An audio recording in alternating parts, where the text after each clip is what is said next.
Bismillahirrahmanirrahim. Assalamualaikum warahmatullahi wabarakatuh. Syukur alhamdulillah kita bisa berjumpa lagi di channel ini. Shalawat dan salam selalu dan tetap tercurahkan kepada junjungan kita Nabi besar Muhammad sallallahu alaihi wasallam. Allahumma sholli ala sayyidina Muhammad wa ala ali sayyidina Muhammad. Harapan dan doa saya semoga saudaraku semuanya selalu diberikan kesehatan, dilapangkan rezekinya, diampuni dosa-dosanya, dan dipanjangkan umurnya. Amin ya robbal alamin. Sahabat beriman yang dirahmati Allah, selama ini kita mungkin berpendapat orang yang meninggal itu tidak akan merasakan sakit ketika jasadnya dimandikan. Padahal saat dimandikan tersebut, mayat tersebut menjerit.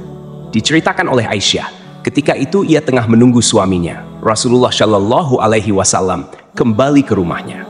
Ia mengucapkan salam dan kemudian berdiri untuk menyambut sang Nabi kecintaan Allah tersebut.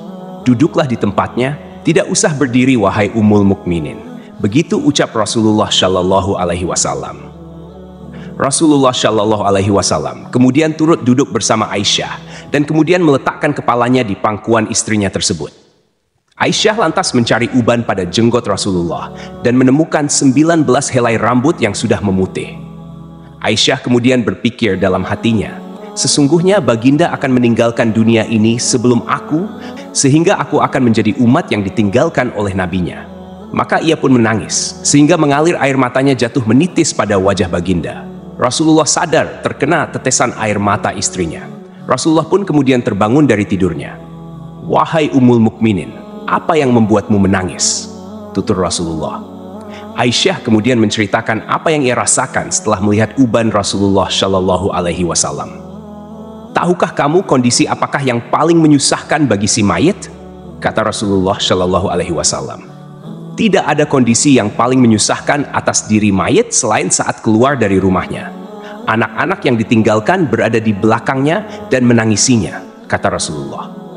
Itu memang menyakitkan, tapi masih ada lagi yang lebih pedih dari itu, sahut Rasulullah Shallallahu Alaihi Wasallam. Tidak ada kondisi yang lebih berat atas diri mayit selain saat dia dimasukkan dalam liang lahat dan dikubur di bawah tanah. Para keluarga, anak, dan istrinya meninggalkannya pulang. Setelah itu datanglah malaikat munkar dan nakir dalam kuburnya, ujar Aisyah. Baginda kemudian tersenyum simpul mendengar jawaban istrinya ini. Beliau lantas menjelaskan bahwa sesungguhnya saat yang paling berat bagi mayit adalah ketika datangnya tukang memandikan mayit. Pemandi jenazah biasanya akan melepaskan cincin yang dipakai si mayit, melepaskan pakaiannya, kemudian memandikannya. Saat itu, roh akan menjerit keras dan suaranya dapat didengar oleh seluruh makhluk kecuali jin dan manusia. Apa yang diserukan oleh roh itu, ya Rasulullah? Tanya Aisyah. Hai tukang memandikan, demi Allah, aku memohon kepadamu agar engkau mencopot pakaianku dengan pelan-pelan, karena sesungguhnya saat ini aku sedang istirahat dari sakitnya pencabutan nyawa dari malaikat maut. Begitu ungkap Rasulullah Shallallahu Alaihi Wasallam. Aisyah kemudian semakin penasaran. Lalu apa yang diserukan lagi oleh roh? Tukang memandikan, demi Allah, jangan engkau tuangkan air panas. Jangan engkau pun akan air panas dan jangan pula air dingin. Sesungguhnya jasadku telah terbakar karena dicabutnya nyawaku, jawab Rasulullah. Lalu ketika dimandikan, apa yang diserukan oleh roh itu? Tanya Aisyah lagi. Dan ketika dimandikan, roh itu berkata, demi Allah, hai tukang memandikan, janganlah engkau pegang diriku terlalu kuat. Sesungguhnya jasadku masih terluka karena keluarnya nyawa. Tutur Rasulullah Shallallahu Alaihi Wasallam. Sahabat beriman yang dirahmati Allah, itulah sakit yang dirasakan oleh mayit. Tentu kita sudah tahu bahwa saat pencabutan nyawa itu rasanya begitu menyakitkan, dan bahkan Rasulullah Shallallahu Alaihi Wasallam pun merasakan hal yang sama, dan bekasnya masih terasa hingga saat dimandikan. Jadi bagi Anda yang suka memandikan jenazah, dengarlah jeritan roh. Wallahu a'lam bishawab. Demikian yang bisa saya bagikan, semoga bermanfaat untuk kita semua.